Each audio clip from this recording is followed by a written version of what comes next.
श्री श्याम दोस्तों, आस्तिक कहानियों में आपका स्वागत है। श्रीमद् भगवद गीता दूसरा अध्याय, श्राद्धों में जिसको पढ़ने से पितरों को मुक्ति मिलती है। संजय ने कहा, हे धृतराष्ट्र। तब श्री कृष्ण व्याकुलचित अर्जुन से बोले, हे अर्जुन, अनर्थ के सेवन करने योग्य अपयश कारक मोह इस समय तुम्हारे मन में कहाँ से आया? तुम कायर मत बनो, यह शोभा नहीं देता। तुम हृदय की दुर्बलता को त्याग कर युद्ध के निमित्त खड़े हो जाओ। अर्जुन ने कहा, हे मधुसूदन, मैं रण में पूज्य भीष्म और द्रोणाचार्य के ऊपर बाण प्रहार कैसे कर सकता हूँ और कैसे युद्ध करूँ? गुरुजनों को मारकर उनके रक्त से सने भोगों को कैसे भोगूंगा? हम नहीं जानते कि संग्राम में हम दोनों में से कौन जीतेगा। यदि हम जान भी ले तो भी जिनको हम मार करके हम जीवित रहना नहीं चाहते, वही धृतराष्ट्र के पुत्र हमारे सामने प्रस्तुत हैं। मैं आपसे पूछता हूँ, जिससे निश्चय करके मेरा भला हो वह मुझे समझाकर कहिए, क्योंकि मैं आपका शिष्य हूँ। मुझे शिक्षा दीजिए। मुझे पृथ्वी का निष्कंटक राज्य मिल जाए और देवताओं का भी आधिपत्य मिल जाए, तो भी ऐसा कोई उपाय नहीं दिखता कि जो मेरी इंद्रियों के शोक को दूर करे। हे गोविंद, मैं युद्ध नहीं करूँगा। यह कहकर अर्जुन चुप हो गया। संजय बोला, हे राजन। दोनों सेनाओं के मध्य में खिन्न होकर बैठे अर्जुन से श्री कृष्ण ने ये वचन कहे, हे अर्जुन, जिसके लिए शोक नहीं करना चाहिए तो उसके लिए शोक करता है, और पंडितों के से वचन तो कहता है, परंतु पंडित लोग न मरों का शोक करते हैं और न जीवितों का। यह बात असंभव है कि मैं पहले न था, तुम न थे, और ये राजा भी न थे, इसके बाद नहीं रहेंगे। जैसे देहधारियों की इस देह से लड़कपन, जवानी, बुढ़ापा ये अवस्था होती है, तैसे ही मृत्यु के बाद दूसरी देह की भी होती है। इसलिए पंडित लोग मोक्ष को प्राप्त नहीं होते हैं। हे नरश्रेष्ठ, सुख दुख को समान मानने वाले जिस वीर पुरुष को ही बाह्य पदार्थ कलेश नहीं देते, वह मोक्ष पाने का अधिकारी है। असत वस्तु का तो अस्तित्व नहीं है और सम का अभाव नहीं है। इस प्रकार इन दोनों को ही तत्वज्ञानी पुरुषों ने देखा है, जिससे सारा संसार व्याप्त है। उसको अविनाशी जानो, क्योंकि इस नाश रहित आत्मा का विनाश करने में कोई समर्थ नहीं है। अतएव हे भारत, तुम युद्ध करो। जो पुरुष इस आत्मा को मारने वाला तथा जो मरने वाले मानते हैं, वे दोनों ही ज्ञानी नहीं है, क्योंकि ये आत्मा न मरती है न मारती है। आत्मा न कभी जन्मती है, न ही मृत्यु को प्राप्त होती है। नष्ट होने पर भी वह नाश को प्राप्त नहीं होती। जो पुरुष इस आत्मा को नित्य अविनाशी, निर्विकार और अजन्मा जानते हैं, वह किसको घात करावेंगे और किसको मारेंगे। जिस प्रकार मनुष्य पुराने वस्त्र को फेंक कर नए वस्त्र ग्रहण करता है, उसी प्रकार आत्मा पुरानी देह को छोड़कर नई देह धारण करती है। आत्मा को शस्त्र नहीं काट सकते, अग्नि नहीं जला सकती, जल भिगो नहीं सकता। यह अविनाशी, सर्वव्यापी, स्थिर, अचल और सनातन है। यह इंद्रियों से जानी नहीं जा सकती, यह कल्पना से भी परे है। इसलिए ऐसा जानते हुए तुम्हें शोक करना उचित नहीं। हे महाबाहो, यदि तुम इस आत्मा को नित्य जन्म लेने और नित्य मरने वाली मानते हो, तो भी तुमको शोक नहीं करना चाहिए, क्योंकि जो जन्मा है उसकी मृत्यु तो, और जिसकी मृत्यु हुई है और उसको जन्म निश्चय ही है मिलेगा। अतएव जो बात अनिवार्य है उसके लिए सोच करना व्यर्थ है। जन्म लेने से पहले क्या था किसी को मालूम नहीं, फिर मरने के पीछे क्या होगा कोई नहीं जानता। ऐसी दशा में किस बात का सोच करना तुमको उचित है? इस कारण सब प्राणियों के विषय में तुमको सोच करना उचित नहीं है। अपने धर्म को भी सोचकर तुम घबराना उचित नहीं है, क्योंकि क्षत्रियों को धर्म पूर्वक युद्ध से और कुछ भला करने वाला नहीं है। हे पार्थ, बिना इच्छा किए स्वर्ग का द्वार रूप यह युद्ध तुमको स्वतः प्राप्त हुआ है। यदि तुम अपने धर्म के अनुसार इस संग्राम को न करोगे तो अपना धर्म और बढ़ाई खो बैठोगे।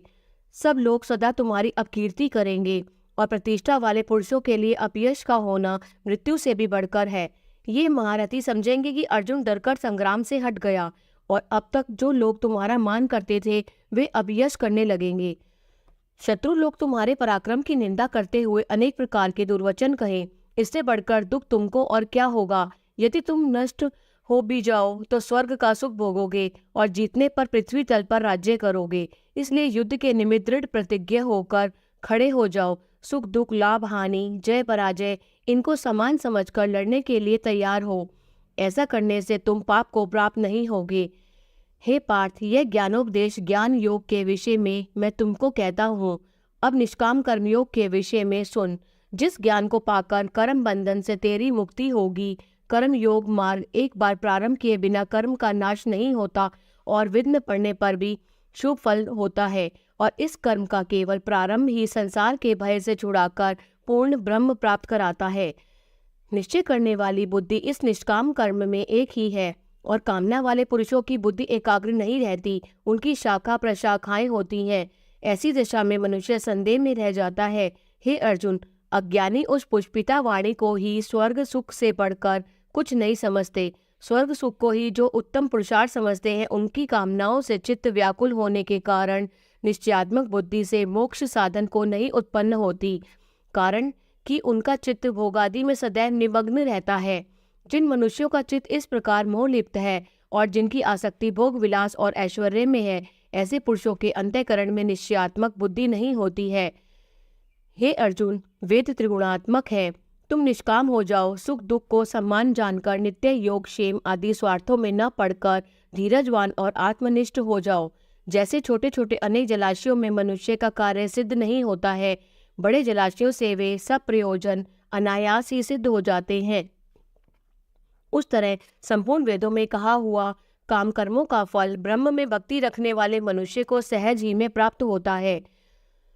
तुमको केवल कर्म करना चाहिए, फल तुम्हारे अधिकार में नहीं। तुम न तो फल की अभिलाषा से काम करो, न निकम्मे ही रहो।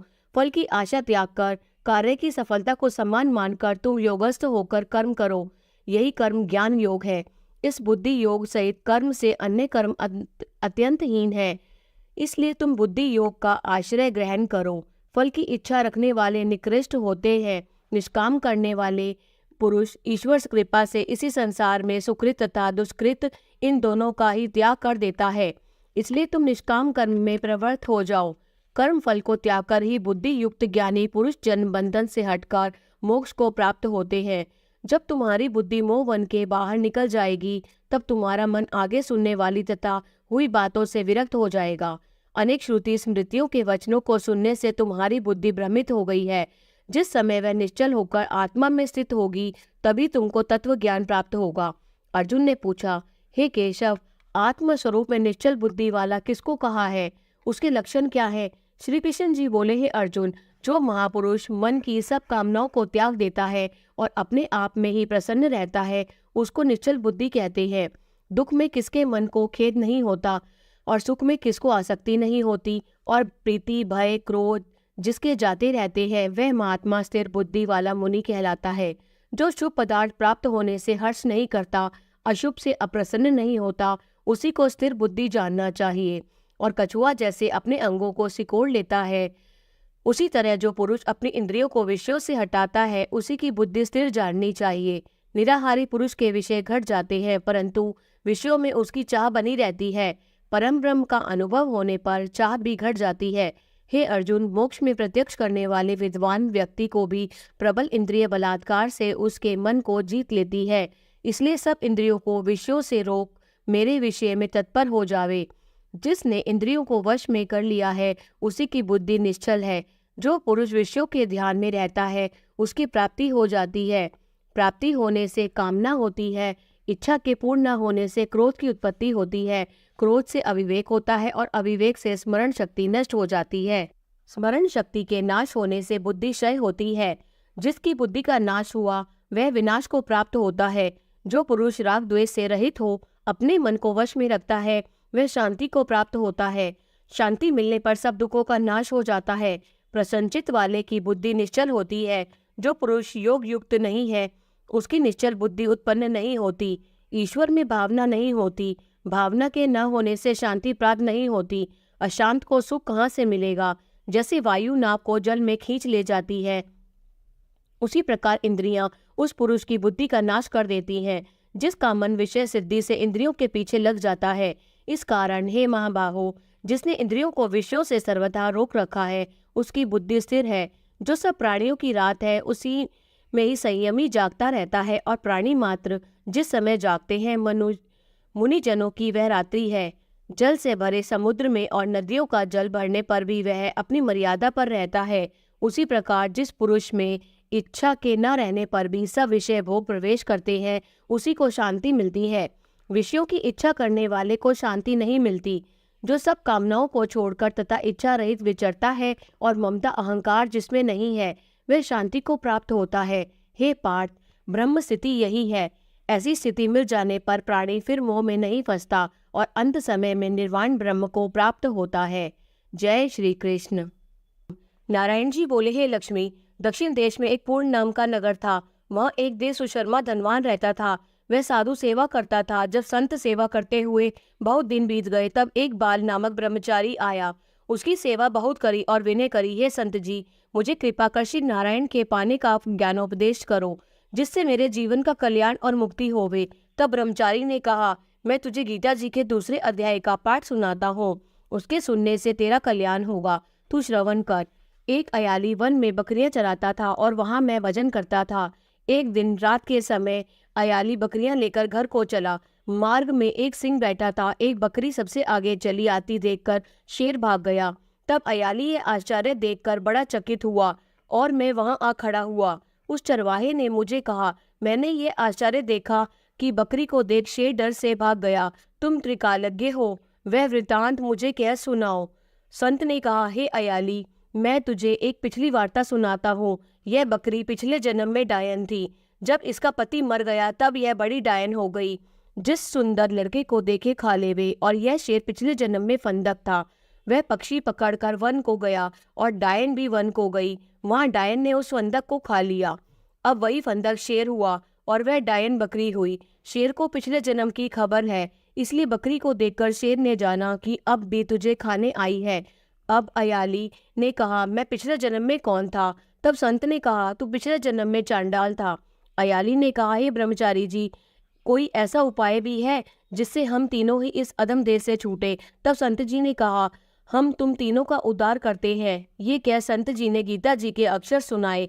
तब उसी समय आकाश से विमान आए। उन सबों को विमान पर चढ़ाकर बैकुंठ लोक को गए। अधम देह से छूटकर देव देह पाकर बैकुंठ को चला। तब श्री नारायण जी ने कहा, हे लक्ष्मी, जो मनुष्य श्री गीता जी के ज्ञान को पढ़े सुने, वह अवश्य मुक्ति को प्राप्त होता है। जय श्री कृष्ण।